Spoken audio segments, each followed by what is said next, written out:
It's not just the performing arts that have been dramatically affected by the current pandemic. The visual arts are having to adapt as well. So tonight we're going to be joined by leaders from the San Jose Arts Commission, the San Jose Museum of Art, and Enact Arts. And tonight we're going to be launching our 2021 eStudio programs with our 63rd event since last May. Over the next 2 months, South Bay Music Theater is planning more than a dozen programs, including forums like this one, concerts, lectures, interviews, films, workshops, and plays.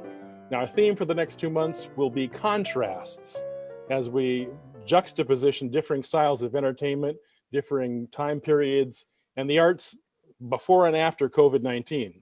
We'll look at the old and the new and the famous and the not so famous, and we'll see what's changed and what's stayed the same over a century's time. We have one of our workshops that we're doing is on tap dancing, and that's kind of what I've been doing for the last 2 minutes. So I'm ready to pass it back over to Sarah if she's ready. Are you ready, Sarah? I am. Thank you so much, Doug. We really appreciate you as marketing director. You do a phenomenal job, and it is great. I am Sara Dean, the executive director here at South Bay Musical Theater. And thank you again for coming. I am so excited to talk about the state of the arts 2021 and kind of reflect on the past year and where we're going. And I'm incredibly thrilled to discuss this with these three phenomenal women. As I was reflecting back on this conversation, it really came to my mind that I met these three women in different stages of my life. And I'm going to quickly introduce them, and then they're going to fully introduce themselves.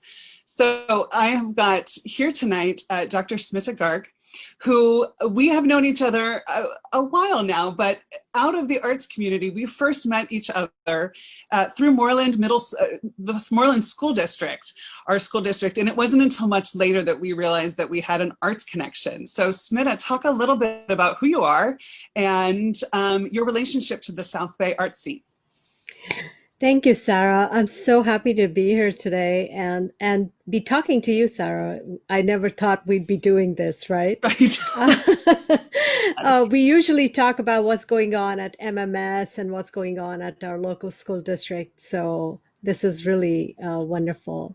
I am at present chair of the San Jose Arts Commission. I am an arts educator, an artist. I'm also an intuitive healer. And as Arts Commissioner, I represent District 1.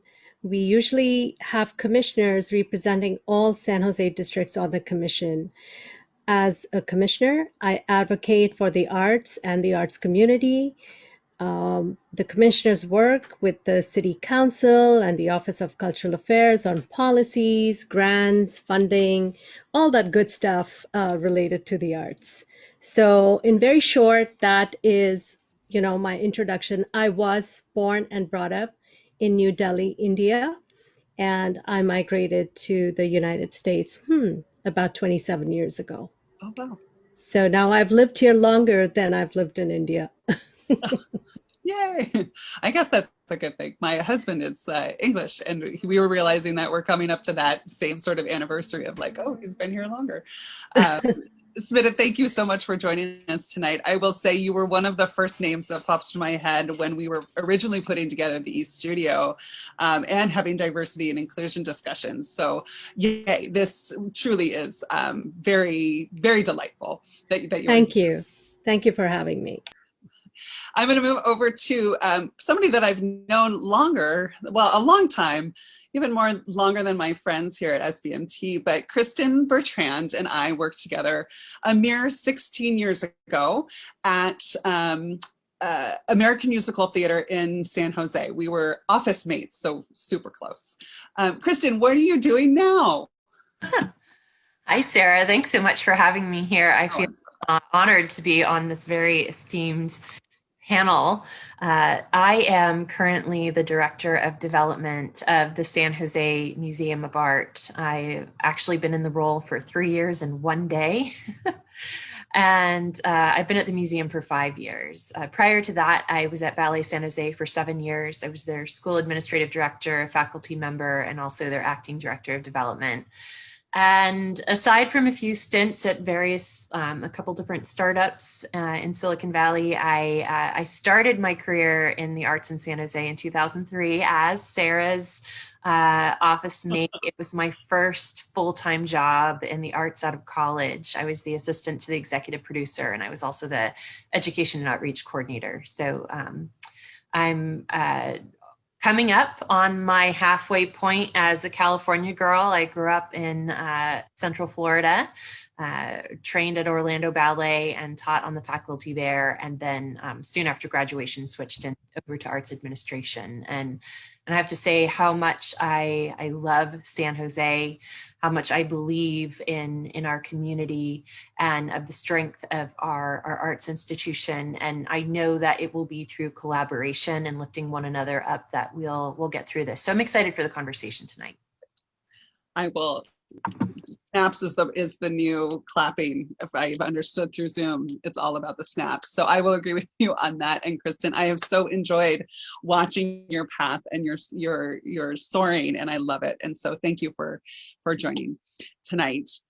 And Vinita, we have only known each other for just a mere year. Right when the law AB 5 was passed, I think we through the Artist Cohort Coalition, we've started to get to know each other a little bit more. So tell us a little bit. Just a year. It's been, the year. The year, yeah. Capital THE. So tell us a little bit about yourself and Enact Arts.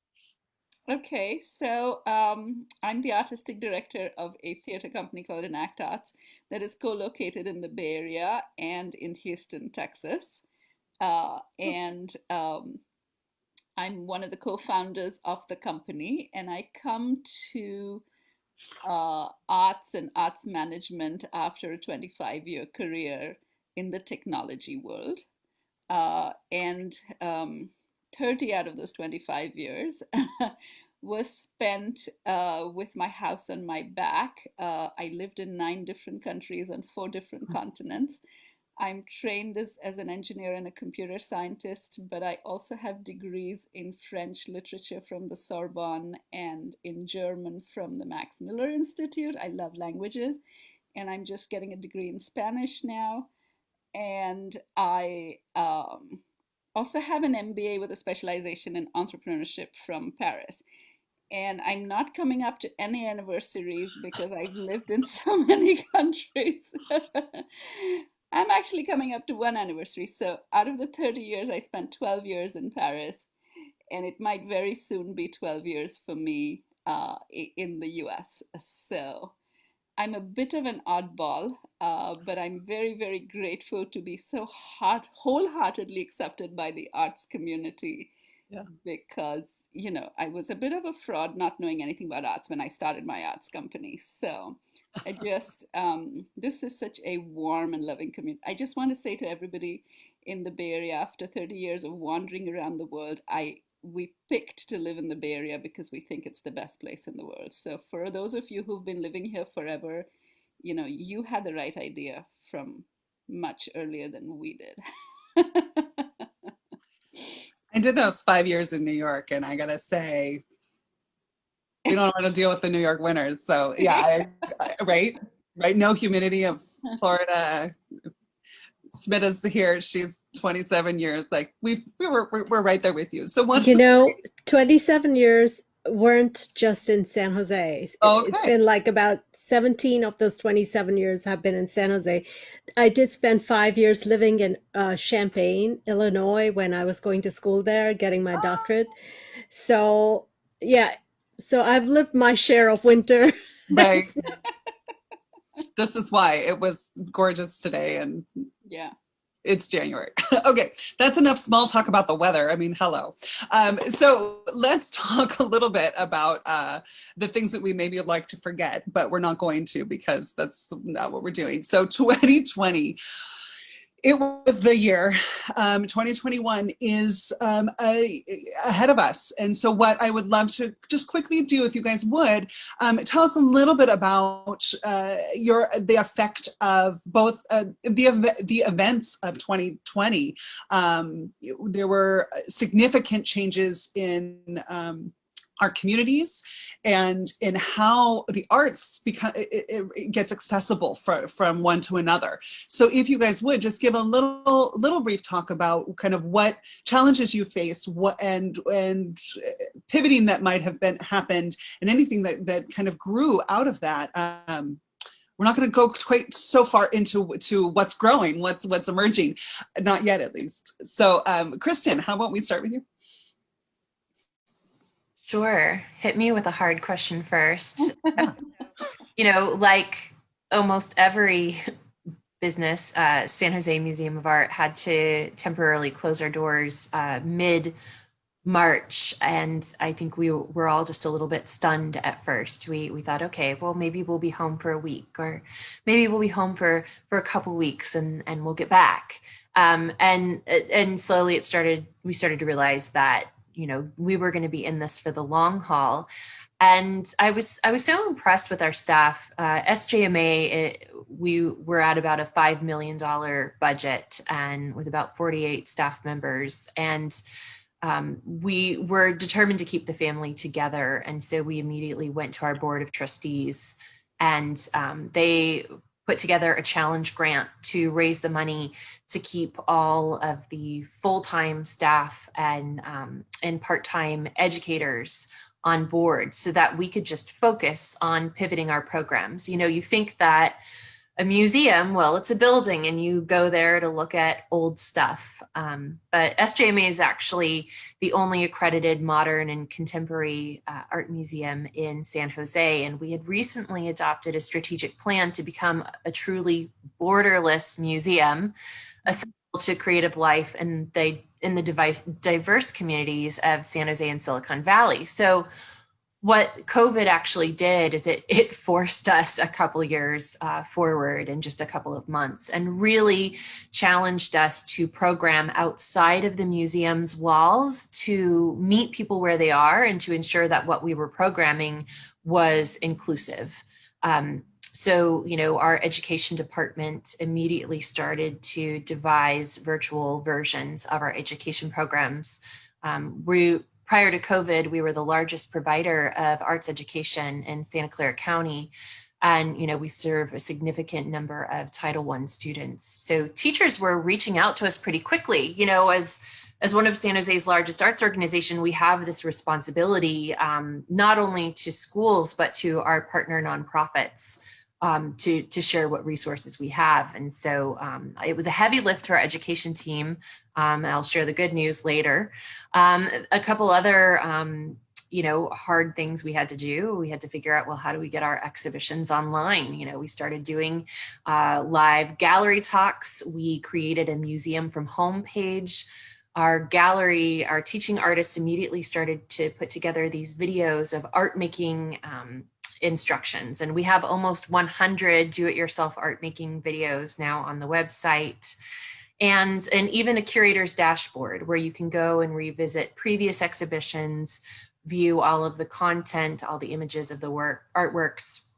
We also published a free digital publication in honor of our 50th anniversary. So including images and videos and interviews and other resources on 50 artists from our permanent collection, something that is completely free to the public and will be a resource for scholars and educators and students. So I'll cut myself off there. But I mean, like everybody, it was, how do you take what you do and bring it into people's living rooms? And we're still making that pivot.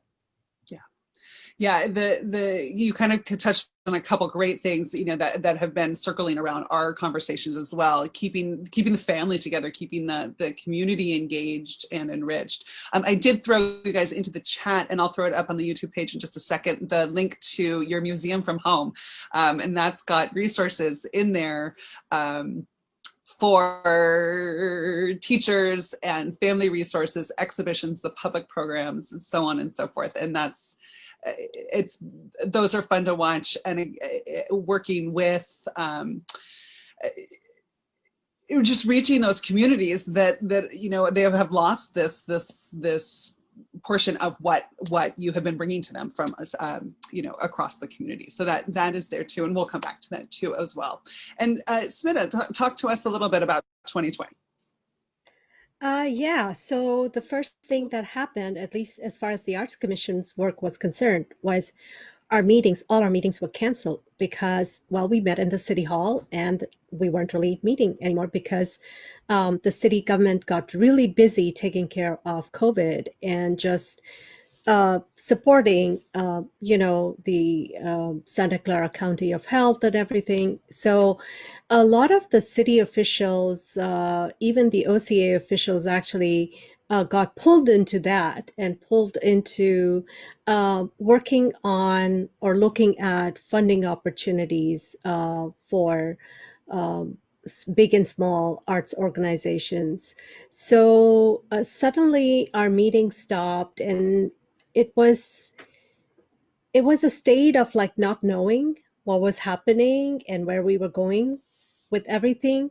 The meetings didn't really happen until July. And then in August, we started to meet over Zoom and we started to go back to business, which was a relief because as commissioners, I think we were really, at least I know from my end, I was worried about how we were going to support the arts community, not knowing what we were doing as commissioners. So it was really good to get back to business and get involved in the arts community again. So that was the Arts Commission part. With the coalition that I had founded with a few artist friends, and this was in 2019, we had our in-person event, and the coalition was set up for in-person arts workshops. This is Creatives for Compassionate Communities.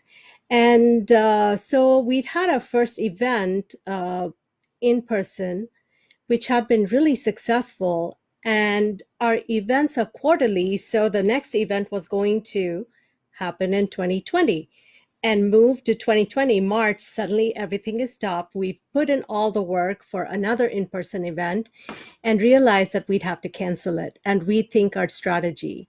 So we ended up canceling that event and we started working on creating an online event, which happened in May. So we were actually successfully able to move to online, although there are things that we have wanted to do, in person, because there are certain, I'm sure the visual arts community or, in general arts community will understand how important that personal interaction is. And a lot of our work at Creatives is based on personal interaction with the participants. So we have rethought the entire strategy and moved all that work online for now. And it's moving almost equally successfully. We have been able to bring in participants from other parts of the world. There are people from Hawaii. There's even people from hospitals, who are able to participate, or senior centers who are able to participate now, which they could not in person. So those are some of the pros.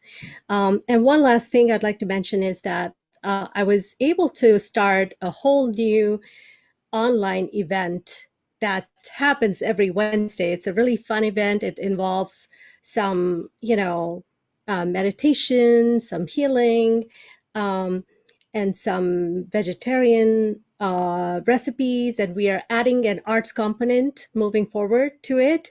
So that has been really incredible. That was a platform we had never thought of before, but it's something new that we decided to take a risk with, and I think it's moving pretty successfully. And that's with Chopstick Sally. So I'm really excited about that. It does sound amazing. We have information as well for all the participants that we will send out about and we'll talk a little bit more about sorry, the name just popped out of my head, the Medi Veggie in kind of a little bit later as we talk about the healing arts. One of the things that you talked on, Kristen, I think you mentioned it too, was the fact that we're able to reach our reaches, and it has been able to really expand into different areas, different people. We're reaching out, touching base. And I know, Vinita, we spoke about that early on, kind of June, July time of like, when we picked up and when we started theaters in this different format, this was an unexpected benefit. So you want to talk a little bit about that? Yeah, I mean, you know, I'm going to echo.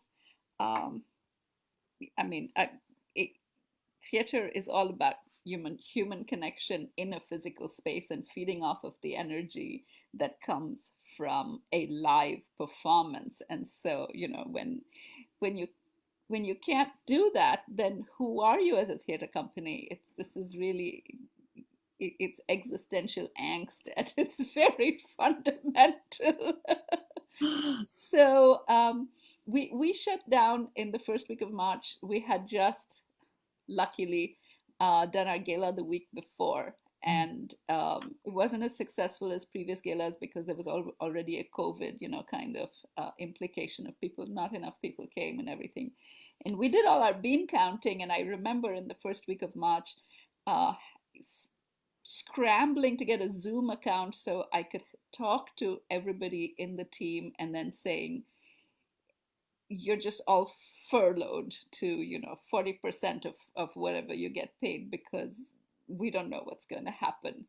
And it was one of the most difficult conversations that I had. But what was really exciting was that as we shut down physically to connect with each other, we kept opening up bigger and bigger virtually to connect with each other. And suddenly we started to see all these opportunities, and the people that we connected with in order to do what became eventually known as virtual theater, there were no barriers anymore. And so we were working with people in London, people in New York, people in Kolkata and Delhi and Bombay, and, you know, people. We were doing online performances, and we had audience members from Melbourne in Australia and from Dubai. And it just opened up this whole realm of connectivity to people that just we would not even have considered it in a normal time. So, you know, we were collaborating with theater companies in different locations. The thing about Enact is that we formed Enact because there didn't exist a professional South Asian theater company telling South Asian stories to mainstream, to universal audiences.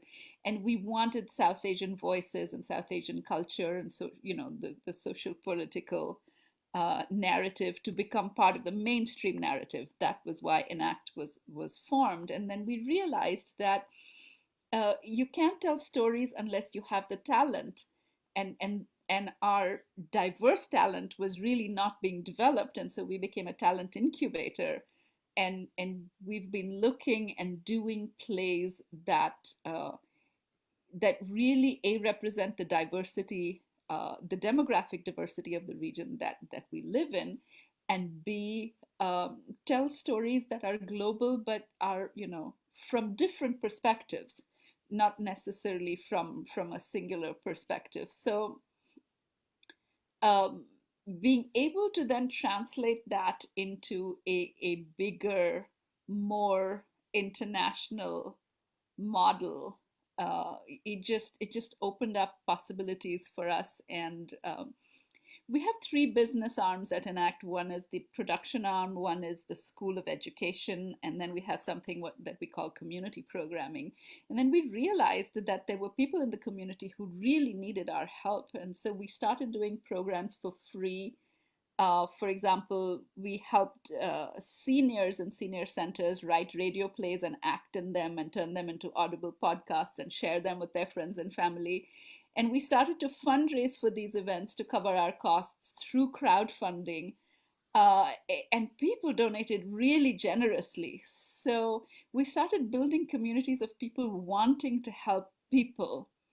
And that was just one of the most beautiful things about COVID, is that the community came together so beautifully, you know, artists supporting us, the community supporting the artists, and the community and the artists supporting the people who were most in need. We started doing online classes for schools and school children. You know, some of them could pay, some of them couldn't pay, but it meant that we were teaching theater and we were teaching life skills through theater to I remember Smita's daughter was one of the very first classes that we launched. So I think what happened was that we ended up thinking of the world as a global village, which was a nice takeaway, probably one of the few nice takeaways from COVID in 2020. I would definitely agree with that. You know, the expansion and really being able to touch base with people in a new and a different format. Yeah, I'm going to share my screen just for a minute, just to give I have your mission. I believe this is your mission, which is, I just think it's beautiful. Enact means in action. We're moving as much as we are reflecting. We are an American contemporary theater company, and we want to enact change. Our unique position is an exponent of both South Asian and South Asian dysphoria. Voice is not only an artistic joy, it is a call to action. Our aim is to represent those voices which are not heard in the mainstream, and to do so with skill and style. Come and act with us. The programming that you have really is hitting so many different levels. I was very interested in, you know, I apologize that I missed it, but you just closed the 8 monologues in one evening, which, correct me if I'm wrong, or talk to me a little bit about that program that was voices that are coming together to reflect on the past year. Yeah, so these were writers who were writing about the COVID experience, and they were given a directive that you can do a monologue between 6 and 10 minutes, but it has to be enacted by one actor, and it has to be shot in a single shot so that it looks like theater, so that it's not, you know, put together as film. And so there was a monologue about an actress who was suffering from depression and suicidal thoughts, because as an artist you are trapped in a small apartment. There was a monologue about a nurse who was talking to a patient in coma, who had been so long in coma that they didn't realize that they were in the COVID world now. There was a monologue about a policeman who had been directed to stop people from coming and going to places, and how people were manipulating him into letting them go into spaces where they were not allowed to go. So these are just really a slice of life. And this was done in collaboration with a very well respected and very old theater company in Bombay called Rate Productions. And we have a continuing collaboration with them, and we'll be seeing more of these productions as short plays as we go on.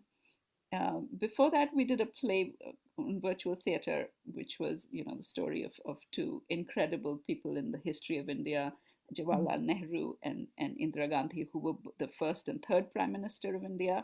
And that was a play where one actor was in India, and I was the second actor, and our director was in London.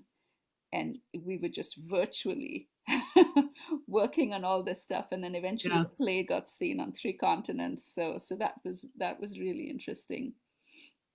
Awesome. The thing that we've been able to do in this time, which is kind of unusual, is a lot of staged readings of plays, because there's not a whole lot of difference between a staged reading and a virtual production.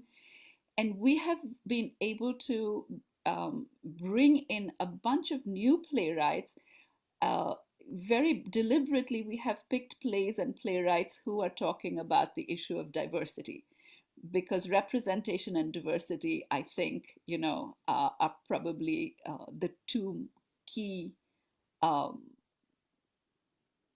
action items from 2020. So we've showcased 12 new playwrights who have been talking about many different.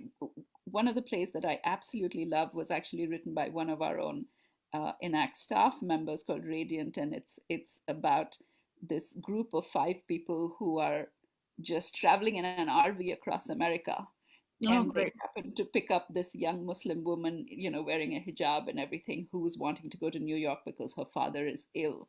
And all the conversations that happen in the RV as they are going from Shenandoah Valley to New York. Fascinating conversations like that, which are really conversations about, uh, how do we define belonging? How do we define identity? How do we define living together? Um, so I, Yeah, we are finding the same, the same thing. And as we look ahead to 2021, on the top, one of the biggest benefits that in our company that we've discussed is that this has given us a chance to slow down and tackle some of the big issues that we yes. have been neglecting. And so for us, it is definitely our community inclusivity and accountability team is really making wonderful strides as far as putting our programming, especially in the East Studio, is to make sure that it has different voices that are heard and represented. And I Really important. it's for me, the biggest blessing is to be able to slow down and be able to focus on some of these. Kristen, on that note, you and the San Jose Museum of Art have a wonderful program. If you want to talk just a little bit about diversity, the challenges of Black Lives Matter and diversity and inclusion. Sure. The exhibition you're referring to is called Barring Freedom, and it is an exhibition that was inspired by the teachings of prison abolitionist and scholar Dr. Angela Davis, who is a professor emeritus at UC Santa Cruz at this Institute of Arts and Sciences.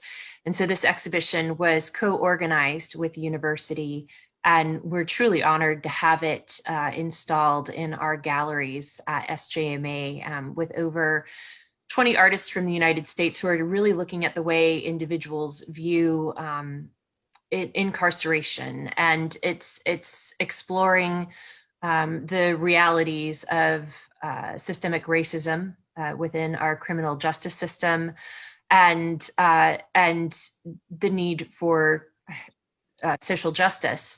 SJMA has a history of exploring themes of social justice through our exhibition programs. But I think, like so many organizations and individuals, this time of COVID, following the murder of George Floyd and the protests and deaths that continued, we realized that while we felt we had been making some progress, our permanent collection, we have a large representation of artists of color and women artists, but we still had so much to learn and so much growing to do. So, we established a diversity, equity, and inclusion task force. We began working with an amazing organization called Race Forward. So we've been doing a lot of trainings and, coming up with a draft of a plan involving our trustees. But this Barring Freedom exhibition actually was in the works before all of this happened.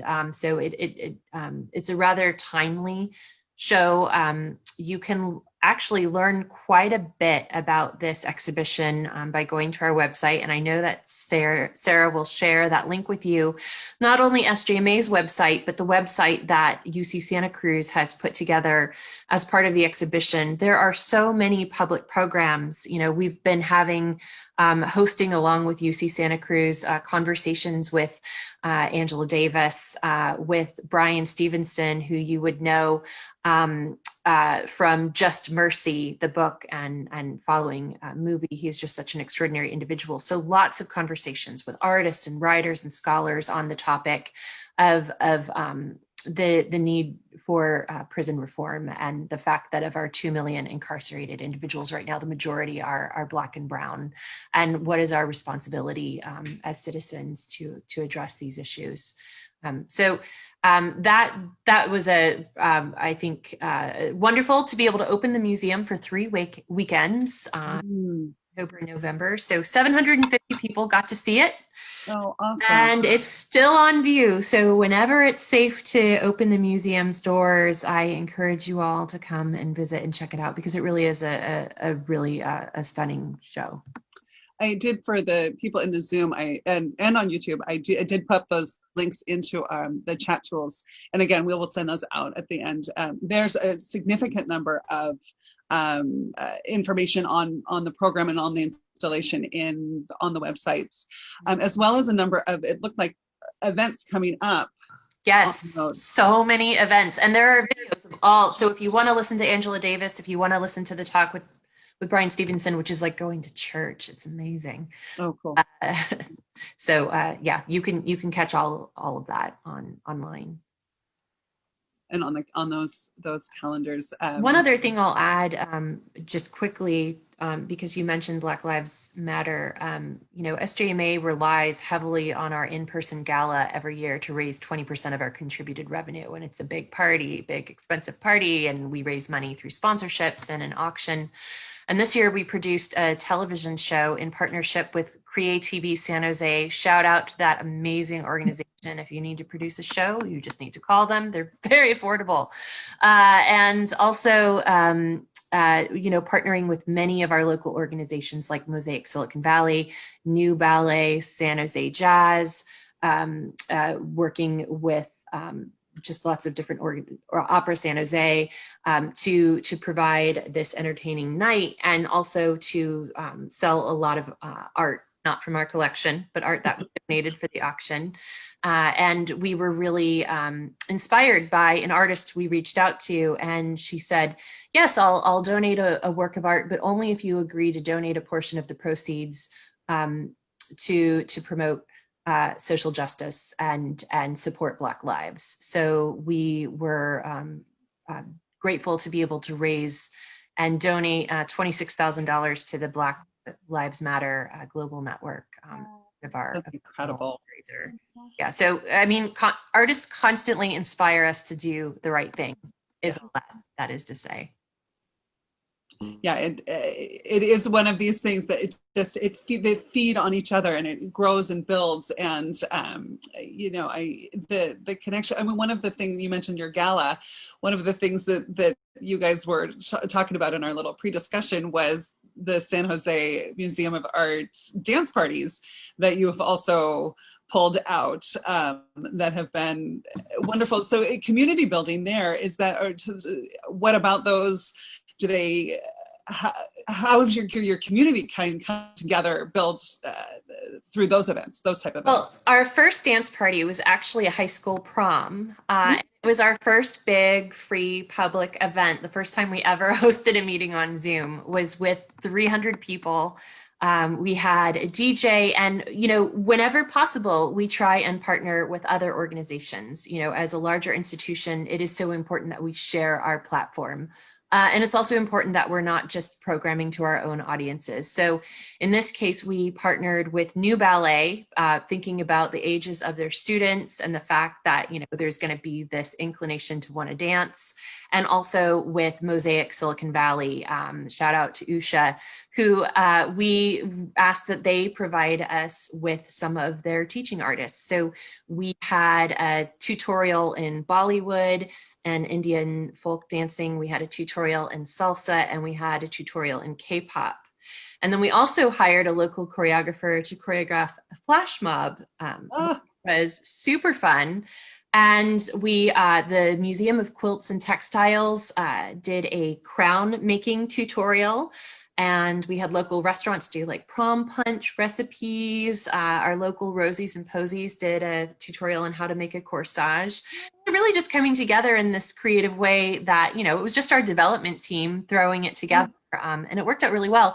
And it ended up being a model for how we planned our after party for the gala. So again, working with some of those same partners to recreate that experience. And I just have to give a shout out to Smita, who worked it on our virtual dance floor at the after party. She and her daughter have some serious moves. I think some of the other things, we're addressing these serious, incredibly important issues, and we're all, cooped up at home and wondering about the future. But we have to find a way to make space for joy. A colleague from another organization, Jeff Schaefer, said that the other day, and I was just struck by it. That is the opportunity and responsibility of arts organizations, is to provide people with outlets for entertainment, for creative expression, for exercise, for whatever it is, and to be seen and to see one another. Truly, one of the hardest things of this time is the not being able to express to I mean, how many of us use, at least of my crew, how many of us use rehearsals as the way to escape or to decompress? So, and actually this works great. So Smita, talk to us a little bit about kind of the healing arts and practices that we could use as artists to help alleviate some of that the what I call climbing the walls feeling. That's what I feel like, I'm stuck in this box all the time. Yeah. So one of the things that I think it was always a desire in me, and I just didn't know how to express it. This connection, and I know I've spoken to Vinita in a meeting about how I moved into this area of holistic healing. It has to do a lot with, me being diagnosed with an autoimmune issue. And then this whole world of holistic healing started to open it up to me. And I always loved the arts. It was a childhood passion. And I realized that it's because I was a very introverted child, and art for me was the way I communicated, I expressed myself. And that's what guided me into going into arts education. But there was still a component missing there. And the component was, how was art healing me? So what happened during COVID times was that realization of that connection between my art making and the healing that was happening. So I realized that if I meditated regularly, I could actually focus better. I had a clarity of thought. I was more peaceful. Um, I could deal with any anxiety, related to what's going on. There's a lot of anxious energy around me. I could deal with that, and I could sort of float above. So I found in healing arts a beautiful sort of like synergy for me personally, where I actually started to bring out my paints. I would paint regularly. All through the year, I have painted now in this past year. And I want to continue doing that. But at the same time, I realized that people were looking for space, for meditating, for quiet, for peace, especially during these times.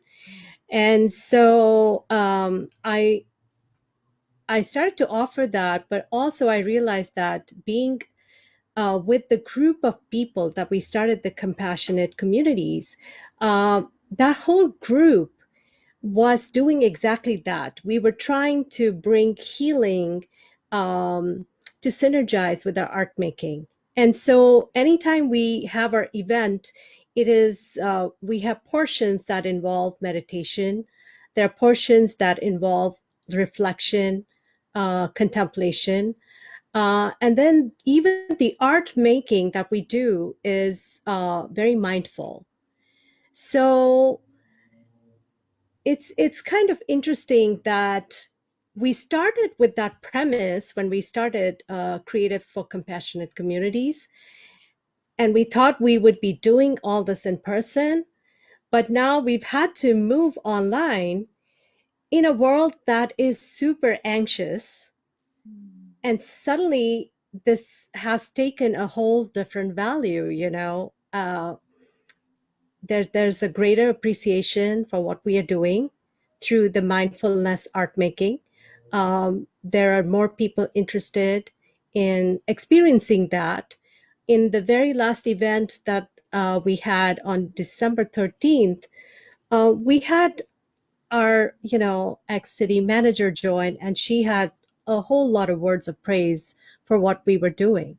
So, in fact, in that particular event, I was able to bring in a Indian classical dancer friend who was able to expound on the theory of emotions as mentioned in an ancient Indian text. We never thought we'd be able to do anything like that, but we were able to pull it off really successfully. So it is completely possible to dive deep into our emotional state and then bring do the inner work through these arts events and help people move to a place of peace and calm. And to me, that is very exciting. Mm. As we've been reflecting, and particularly over the events of the last week, there's been a number of times that the stop and the self-reflection and how important it is to just kind of to be able to breathe in the moment and say, what are the emotions I'm feeling, what is going on, how can I process this, I consider myself very lucky to have this format, this eStudio, to be able to focus some creative energy. It's not the same, but it definitely does fulfill who we are. And I think you're all would probably agree with that as well. One of the intrinsic qualities of art, any art, is its healing ability. Yeah. And I don't think we ever paid attention much to that aspect of art. I know that arts therapists always did, they've always known, but I don't think, anybody else outside of the art therapy, area really thought deeply about how healing arts could be. Yeah. But come 2020, arts have provided a beautiful healing space to everybody. I would agree. Too, we hear so often that people have said, "Oh, I'm shut down. I can't sing. I can't play. I can't dance." And I guess for me, my son just recently started playing the piano. He's brand new to it. He's 13, and his first lesson, it doesn't sound like anything, but just having that music in the house was so invigorating, I would say. It was just having that creative outlet and spirit. And I mean, you guys were bonding over the gala post dance party too. And Vinita, we were on a call early this week where somebody was mentioning dance as that expression and being able to get all of the movement out, and you can see how they can use this in all of the different ways. Earlier this week we started, or actually yesterday, not earlier this week, it's Tuesday. Yesterday we started our workshop series with the art and process of choreography. And really we have 8 people in the class or 9 people in the class, and being in all different levels of dance, but just to be able to come together and have that creative push, small, intimate, and so wonderful, and again, invigorating and inspiring. So I'm going to tell you a secret. Sorry, is it my turn to speak? You can.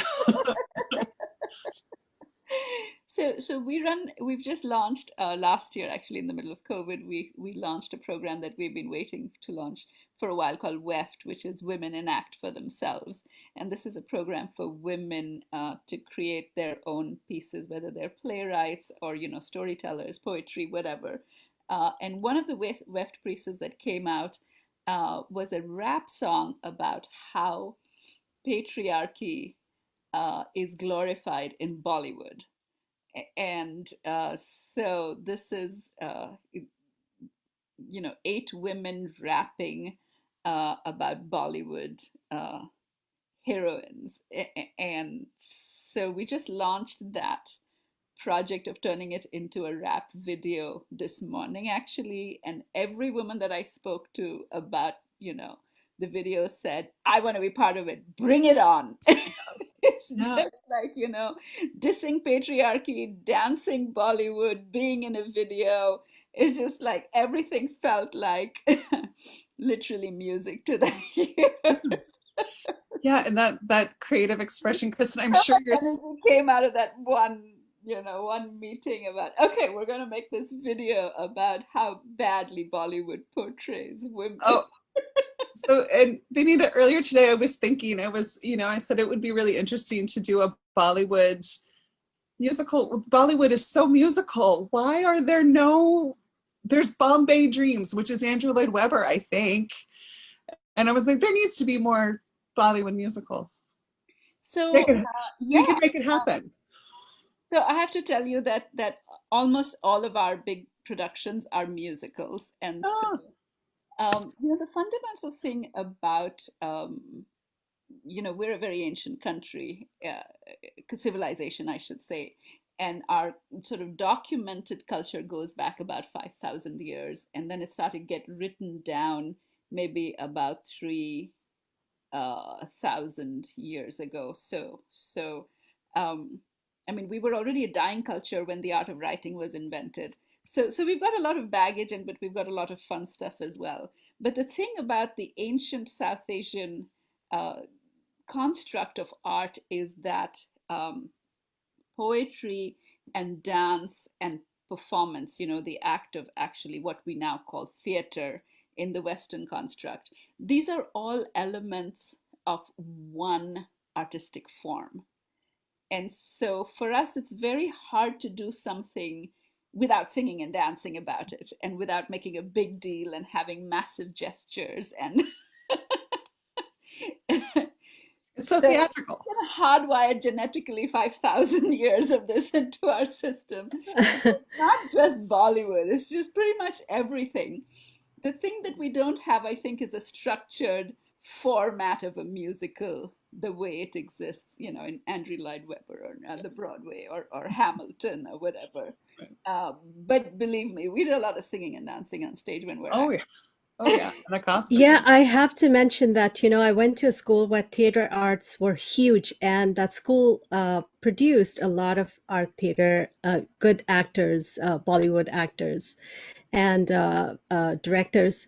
And we had an incredible musical theater culture at our school. These were big plays over an hour, hour and a half, 2 hours long, and the entire school was totally immersed in the production of every play, and it was supported by parents. So one of the things I find very odd about theater in American high schools is that I see only parents or relatives of the kids who are in theater program showing up for the play, which is just really odd to me because I didn't grow up that way. Everybody showed up for any production at school.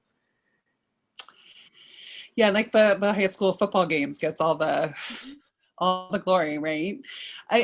One of the things that has been discussed on our end is education and getting into schools, into kids young.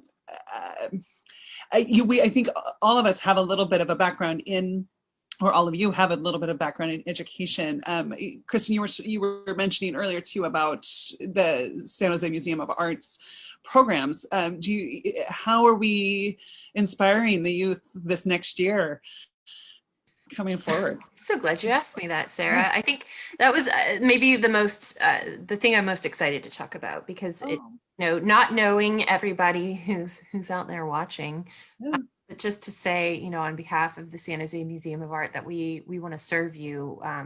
We want to connect with you and help you as you are teaching your kids at home. And above all, we really want to support our teachers and providing them with resources that, let's be honest, provides them with an hour of relief. That an hour out of their day in the classroom, they can turn it over to an SJMA educator who can give them a virtual tour of the museum's galleries and then lead them in an art making lesson.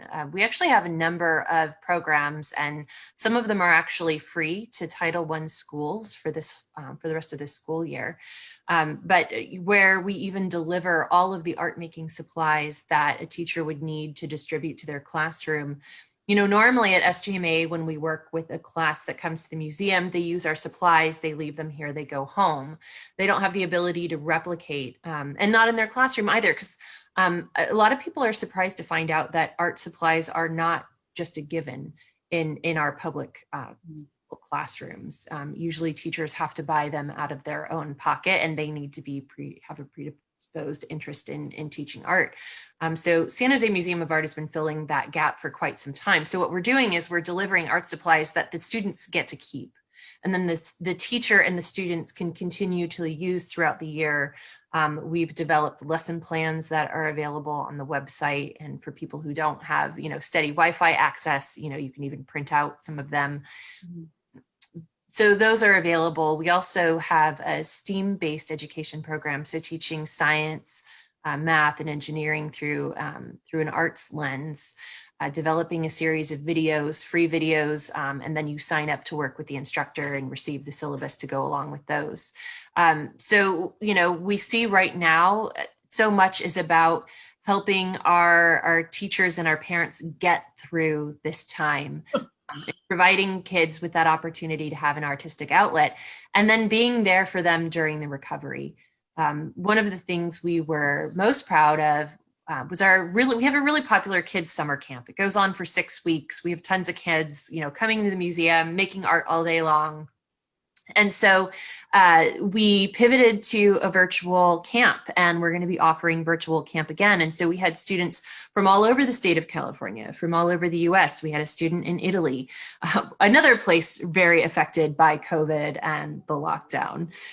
So, you know, we had more students in our virtual camp than we did on site, and we were able to engage really celebrated artists who have work in our museum's permanent collection, and the kids were able to go to their studios and look at their artwork. And so these artists would be working with the kids. And there was one little kid that said, "Would you please send me your address? I want to send you what I just drew." And the artist was like, "Of course, here's my address." And, you know, so really leveraging, you know, the opportunities that we have in this virtual realm while we have them. And I think it's going to affect the way we program into the future. I don't think we're ever going to go back fully to the way things were, the way that we've evolved. So anyway, if SGMA is not currently serving you and the people in your life, we would like to do that for free. So, look us up. We would appreciate that. We've been talking program-wise of looking for little art how-tos. And so I'm probably going to be like, "Hey, Kristen, let's hook up a little bit more." You got the links. Exciting. Really, one of the conversations that always keeps coming back around is what is going to change? What is going to change? What's going to go back to? Are we going to go back to the way it was, or where are the benefits that we're going to try and hang on to, keep and grow and nurture? Anybody want to tackle that? What are you looking ahead to? How we've got this now, we're all virtually connected. We can have students in Italy, we can have audience members, we've had them in Thailand and Japan and you know, across the world. How we can't bring them to our theaters or to the actual museum. So staying connected digitally in 2021 and beyond, and many years from now, what does it look like? So if I can go first, I think fundamentally 2020 has changed the way theater is going to be consumed, if I may use such a crass word, to art, in relation to art. I think, you know, if we are doing it, not that the method and the appetite hasn't existed before, it's just hadn't become a thing until 2020. So if we're doing a theater piece live, I personally think Enact is always going to have cameras to live stream it to spaces and to people who cannot be there, because people who love theater are going to be in the auditorium, but people who want to see that piece because it speaks to them, they may be a million miles away, but they should be able to see that as well. The interesting thing is that we get an opportunity to rehearse with people from all over the world because we're rehearsing on Zoom. We've been experimenting just before COVID started with the intersection of film and theater. And so most of our sets were projection designs, and some characters were on screen and some characters were on stage. And so we really see that dovetailing in and as well. And we've had videotaped characters so far on screen, but there's no reason why we can't have a live character on, from London on screen with characters on stage. And so I think the nature of theater and is going to dovetail into what I call living film, for want of any better term. And people smarter than me will come up with some nice fancy term for it. But so that's going to change. But I think the idea that people can help each other using art, to what Smita said. Last week we spoke with an organization called We Educate, who educates girls sort of saved from prostitution, who've been kidnapped, and people. There are organizations who are working to save women from that. And then when they bring the girls out of that circle, they need to teach them new skills. And so we've been approached to help teach online, because they're all in different places, life skills and basic English language to these girls who haven't had much education. So the world is responding to artists in many different ways. And we just have to find ways to respond that are part of the new reality, I think. Smita, what do you think as San Jose Arts Commissioner Chair? How does the South Bay shake your crystal ball? And Yeah, what I've seen is there's organizations which have been able to pivot, and they've figured out a way to survive and thrive. And then there are organizations whose work was based completely in, say, going out to schools and working with kids, or really haven't been successful in recreating themselves during this time. And if I wear my arts commissioner hat, I worry about them, because we want all arts organizations to be thriving. And I can't advocate for one and not advocate for the other. That's my arts commissioner hat, that I want to make sure that everybody has the opportunity to thrive and get the support they need. I love what Kristen said, about involving other organizations in doing, working with SJMA, because what I see there is one bigger organization that is well established, actually supporting smaller organizations that could actually use that support to survive. So I would like to see more of that. As far as possible, we are looking at how to change the way we do our grant making at the commission to be more inclusive, to bring in more diversity. I think with me being elected chair this year, there was a big call for the commission to be headed by a diverse body, and so I am the chair. I first woman of South Asian origin to be chair of the San Jose Arts Commission. And my vice chair is a Mexican American artist who heads Powwow San Jose. Again, a wonderful, amazing organization. So I feel like there is no nothing stopping this change from coming, where we are going to we are going to be using this time of BLM, this time of COVID, to create a world that is more inclusive, to create a world that has space for everybody for their expression. So that is my arts commissioner hat. And my artist hat, is my healer hat. They kind of have come together in a beautiful synergy. And I am just waiting to go deeper into the exploration of that and continue working with what Vinita said, a combo of in person once we are all vaccinated and able to meet each other.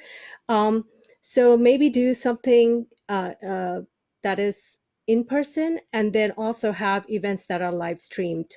So I don't think there's any going back to only in-person events now.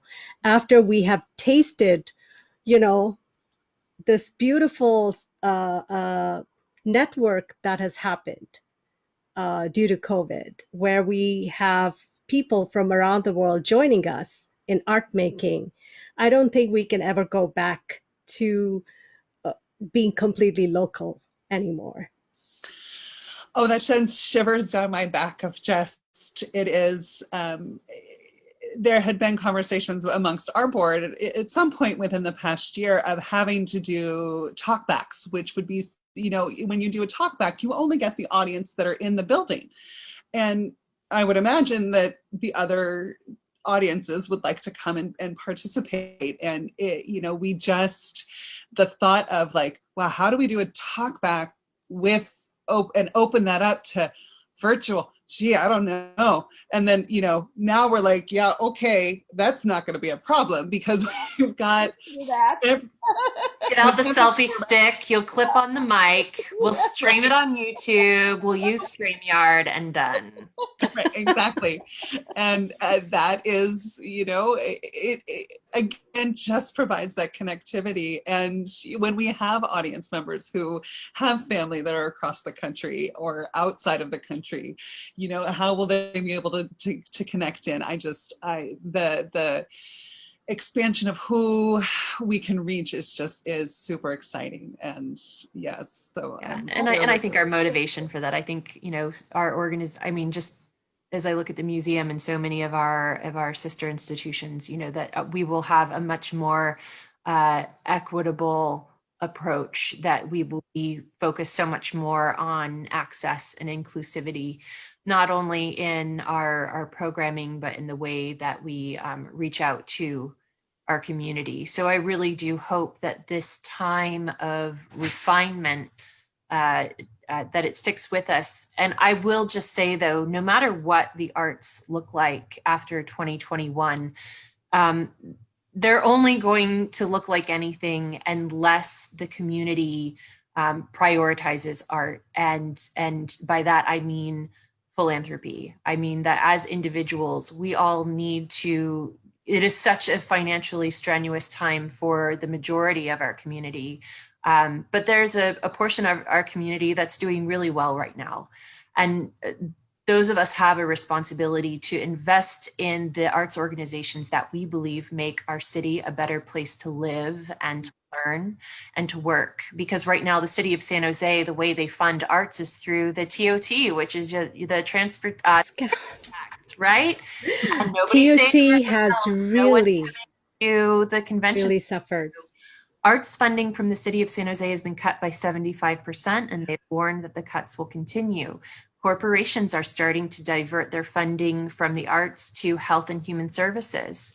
And, so all the power to you, Smita, about arts for healing. And so we really do have a responsibility that, if we ever become like Europe, where, yeah, by the government, people need to support what they believe in, because what you give proves what you believe. So please, wherever you are involved, give what you can and encourage your employer and the people in your lives to do the same, because that is the only way we will have art after this.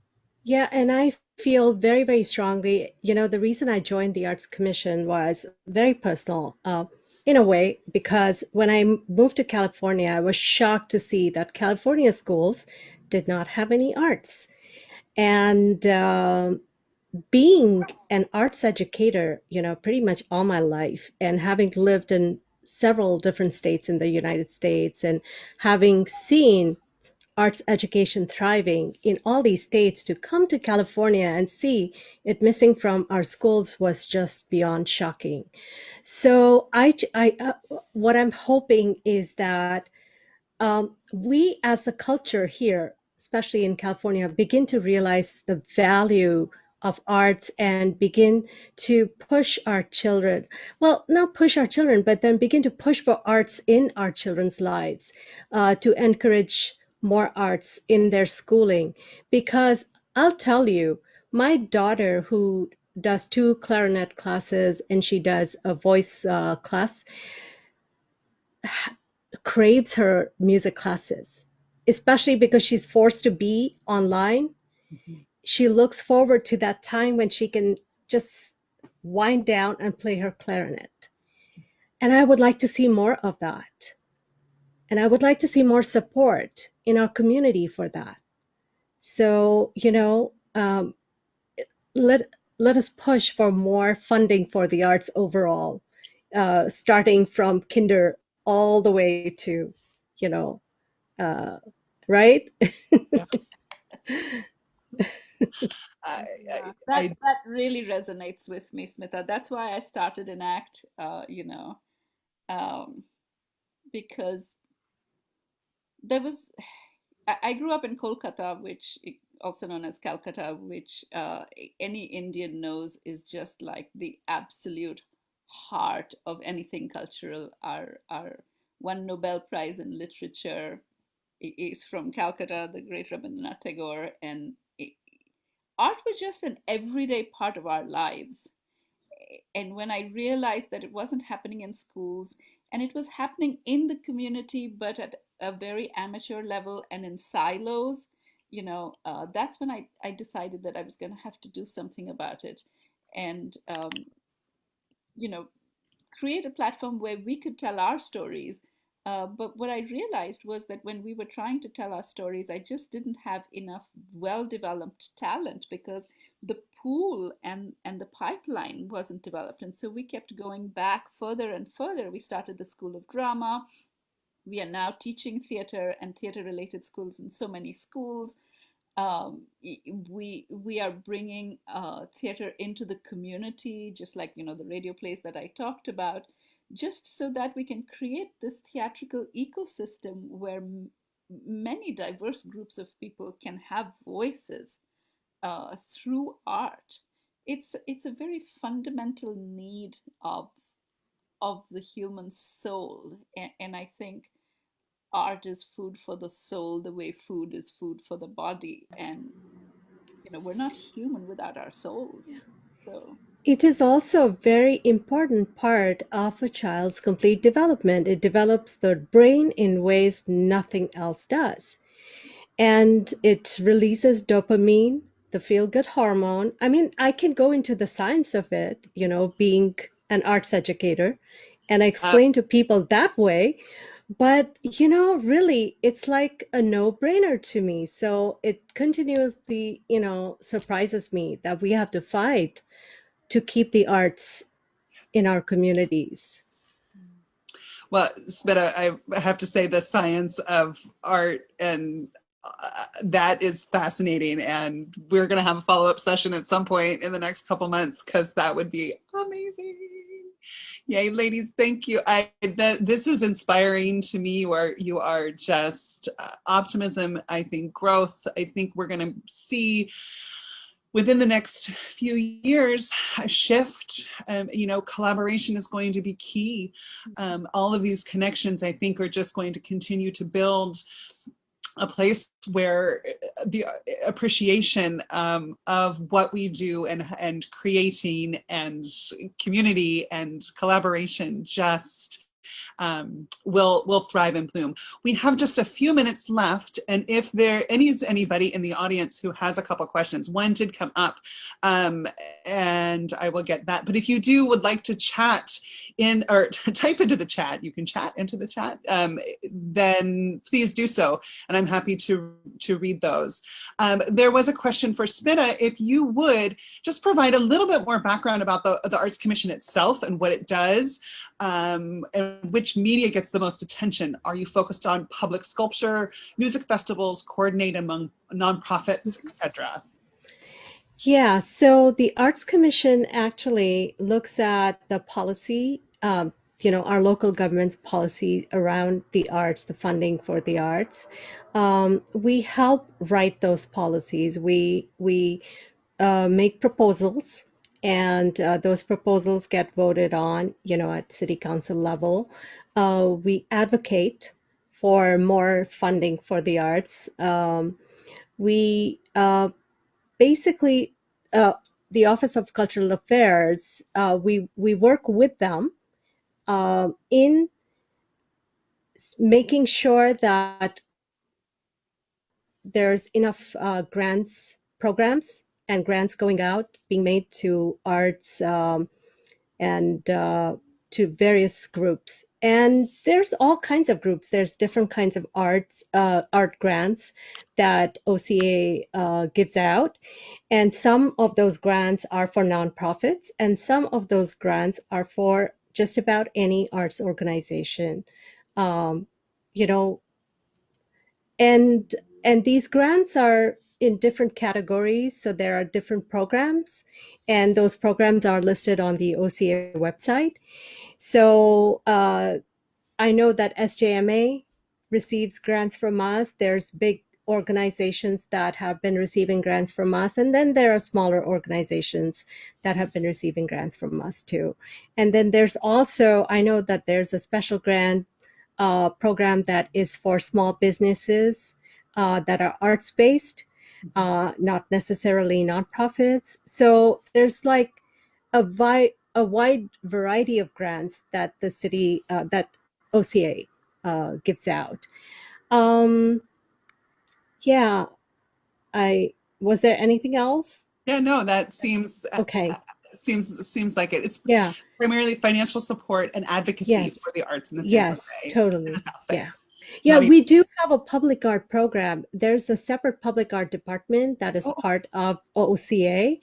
And what the way the commission is laid out is that we have these 11 commissioners, that is, if all the seats are filled. And of those 11 commissioners, 5 participate, 5 create the public art committee. And the public art committee basically looks at all the public art that needs to be approved within the city.